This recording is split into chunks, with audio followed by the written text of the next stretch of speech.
బాబు ఒక్క ఛాన్స్ ఇస్తే చాలంటున్న తమిళ డైరెక్టర్. మహేష్ బాబుతో సినిమా తీయాలన్న కోరిక ఉందన్న తమిళ దర్శకుడు అశ్వత్ మారిముత్తు 2020లో ఓష్మై కడవలే సినిమా బాగుందంటూ పోస్టు పెట్టిన మహేష్ మూలంగా తన ట్విట్టర్ అకౌంట్ కు ఎప్పుడూ లేనన్ని వ్యూస్ వచ్చాయని వెల్లడి. మహేష్ బాబుతో సినిమా తీయాలన్న కోరిక ఉందని, ఆయన ఒక్క ఛాన్స్ ఇస్తే చాలని తమిళ దర్శకుడు అశ్వత్ మారిముత్తు తన మనసులో మాటను బయటపెట్టారు. మహేష్ బాబుతో తాను ఎందుకు సినిమా తీయాలనుకుంటున్నాడో కూడా మారిముత్తు వివరించారు. ప్రదీప్ రంగనాథన్ హీరోగా అశ్వత్ మారిముత్తు దర్శకత్వంలో తెరకెక్కిన లవ్ రొమాంటిక్ ఎంటర్టైనర్ డ్రాగన్ ఈ నెల 21న తమిళ, తెలుగు భాషల్లో విడుదల కానుంది.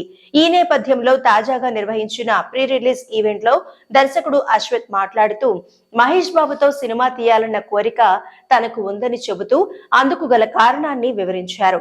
2020లో తన ట్విట్టర్ అకౌంట్ కు ఎప్పుడూ లేనన్ని వ్యూస్ వచ్చాయని, తనకు అప్పుడు ఏమైందో అర్థం కాలేదన్నారు. తాను దర్శకత్వం వహించిన ఓష్మై కడవలే సినిమా బాగుందంటూ మహేష్ ప్రశంసిస్తూ పోస్ట్ పెట్టారని, అందుకే నా సోషల్ మీడియా అకౌంట్ ఫేమస్ అయిందని తర్వాత తెలిసిందన్నారు.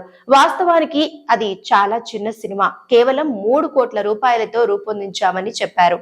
తాము అడగకుండానే మహేష్ ఈ సినిమా గురించి పోస్ట్ పెట్టారన్నారు. ఆ తర్వాత తెలుగు దర్శకులు, నటీనటులు ఎంతో మంది దాన్ని చూసి తమ టీం ను అభినందించారన్నారు.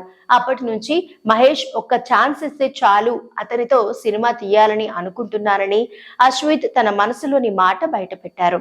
ఈ దర్శకుడి కోరికను మహేష్ బాబు మన్నిస్తారో లేదో వేచి చూడాలి.